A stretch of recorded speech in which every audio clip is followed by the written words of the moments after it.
What up guys, and welcome back to Thomas Reacts here on the 360 experience with myself, Thomas Maba. So today I want us to go a bit back.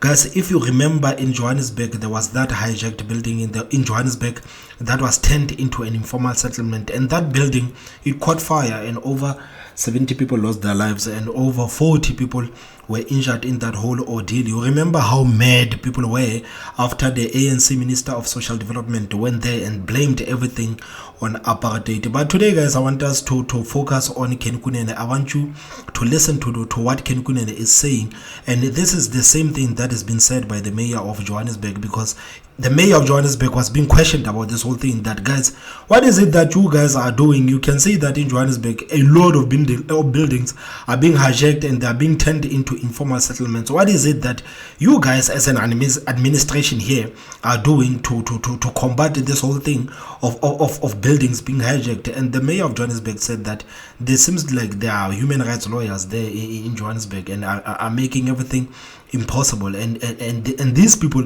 are using our laws, our constitution to actually enable this behavior of buildings being hijacked. So guys, let's hear what Kunene is saying about this whole thing of hijacked buildings in Johannesburg.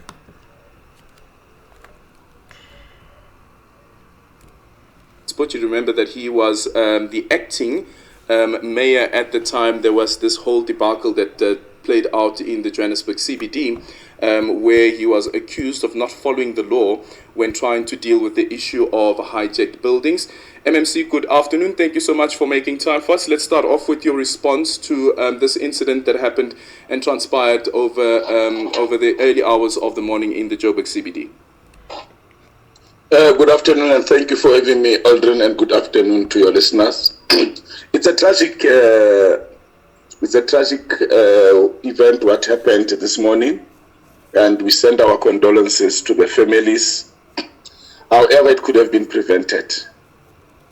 When I was the acting mayor, even before I was the acting mayor, myself and the MMC of Public Safety went to a building in Hillbrow where people were raising concerns of the building not being safe, being a health hazard.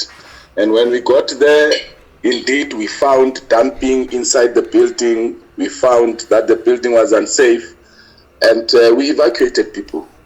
But some NGO took us to court on an urgent basis to interdict us.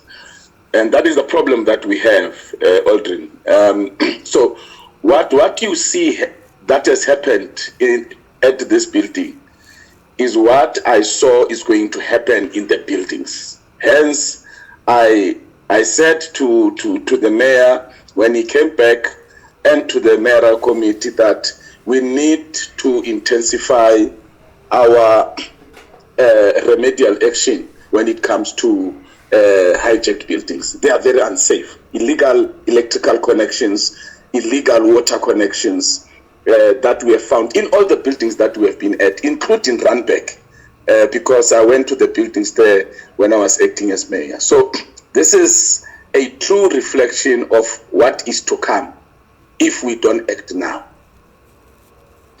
And earlier on, the MEC for Human Settlements spoke about cartels that are behind these hijacked buildings. From the investigations that you have done, and from the information that you have available. And guys, how is it possible, man, for someone to hijack a building, man? How is it possible for someone to hijack a building, a whole building? Just imagine, man, making people pay rent and everything, the whole building. How is it possible for someone to hijack a building and there's nothing that the city can do about it? It's insane, man. It's insane. Like South Africa, man, it's like South Africa, it's a movie, man. We live in a movie in South Africa right now. I mean, like Herman Mashaba said that there are like 600 buildings, if I'm correct. He said something like there are 600 buildings in Johannesburg that are being hijacked as we speak. And you heard the mayor of Johannesburg saying they are working on 2 buildings. 600 buildings right now that are being hijacked in Johannesburg. Man, the whole city is an informal settlement, man. The whole city is an informal settlement. And there is nothing that they can do. How is it possible, man? To you, what do you know about these cartels? In May, when I was acting, I in fact raised the issue of the cartels. These hijacked buildings are used for human trafficking. Some of them, you see people staying there, but there's human trafficking happening there. Of course. The drug cartels hide some of their drugs in these buildings. A lot of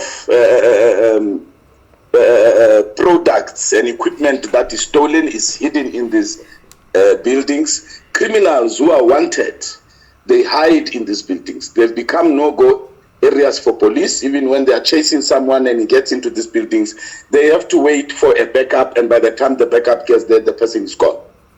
But also these cartels pay government officials, they pay police officials, and that is why this thing has been going on for so many years. Yet we have a government that knows. We've spoken about illegal hijacked buildings by illegal immigrants, but also by South Africans. You've got a Greek guy who runs a lot of illegal buildings there. You've got Indians that are running those buildings. You've got Afrikaners and English-speaking that are running those buildings. And they use the fronts as Zimbabweans. But you also have a few Zimbabweans that are part of these big syndicates. What also came from the residents in those buildings who said to me, we are paying rent to these people, but electricity is not properly connected, water is not properly connected. We are living under these circumstances where it's smelling everywhere. In all those buildings, the one thing happens, they dump inside the buildings. What? So it's smelling. So these people say, no, we are working, we want to pay, but give us an alternative area, accommodation, renovate the building. But then these NGOs come, and the people in this building say some of these NGOs are actually paid. They are on a retainer of the syndicates, paying them a certain amount every month. That's why when government moves, they are NGOs quick to respond. The NGOs. Can you give us an example? I don't have the names. All that they said to me, some of the NGOs that are fighting evictions are on a monthly retainer by these syndicates. Where that is why every time government responds, tries to evict people, even when government have got eviction letters, orders, they are quick to go and interdict government at the courts, because that is what they are being paid for. So this is a huge syndicate. One lady who took all her pension and investment, bought a building. As soon as the title deed was given to her, when she went to the building, it was hijacked. So there's also people at the title deed offices who are part of this syndicate. This thing, for us to be able to deal with it, it needs serious political will, and that's what I have. Unfortunately, you also have the law, Alden.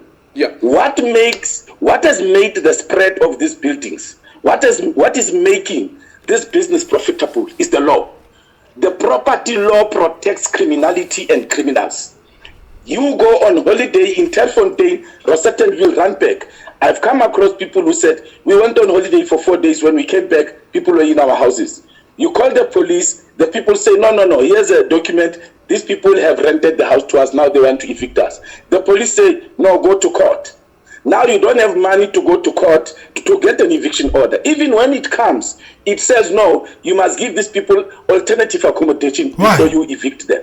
So the law on So someone comes into your house and you call the police and they tell you to go to court to get an eviction letter, but at the same time they're telling you you must find an alternative residence for that person who came into your own fucking house. What? Makes no fucking sense, man.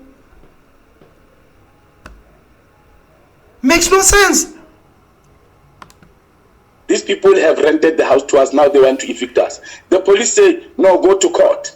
Now you don't have money to go to court to get an eviction order. Even when it comes, it says, no, you must give these people alternative accommodation before you evict them. So the law on property, on evictions, has actually contributed largely to the spread of the hijacking of buildings and properties of our people. And why must you be the one finding these people an alternative?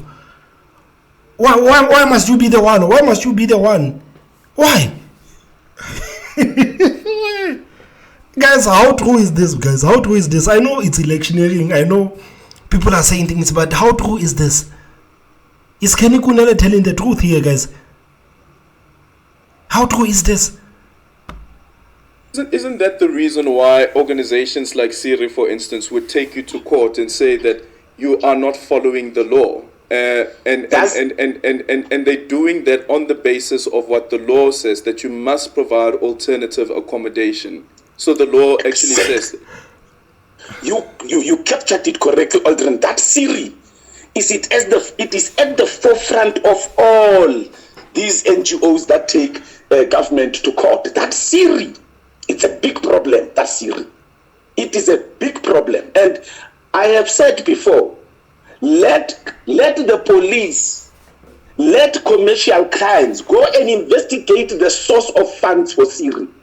Who is funding Siri? Because you don't hear Siri doing anything else. Siri prevents government from doing its mandate of giving people safe... Preventing government from doing its mandate unlawfully. So preventing government from doing something that is illegal. It is illegal to evict somebody and not give alternative accommodation, right? Already. Casamea building belongs to Josco, Johannesburg Social Housing Company. When we went to evict people there, we had an eviction order. There was an eviction order from last year, December. Josco can't exercise this eviction order because every time they want to exercise the eviction order, Siri goes to court, interdict. But that's what I'm saying. The law is protecting criminality. The law is contributing towards these hijacked buildings. Okay. So what's your proposal around the laws then? Because the laws are not written in stone. It is human beings who enacted those laws. That is why, Aldrin, the people of South Africa must vote right, so that we can go into national government and go and change this constitution and go and influence policy changing and legislation in government, so that legislation fights criminality and protect our people and help them protect their properties. There are people who have got title deeds, but they cannot have access to their buildings because the law protects the criminals and the law makes the victims criminals. Kenny, thank you so much for your time. Kenny Kunene there. So guys, what are your thoughts on this, man? How true is this thing that Kenny Kunene is talking about, man? How true is this thing? How true is this thing? Man, if it's like that, maybe then maybe they might as well let these guys keep the buildings, man. Clearly, they're not going to get the buildings back. They're not going to get them back, man. I'm telling you. If that's how things are right now in Johannesburg, man, these guys are not going to get those buildings back. That's why Hemini Mashaba is talking about 600 buildings, and these guys in Johannesburg and the mayor is talking about the fact that they are working on 2 buildings, man. Guys, please tell me what you think about this whole thing on the comment section. Please hit that like button, and the most important part, please subscribe. My name is Thomas Mabaso, and I will see you next time. Bye-bye.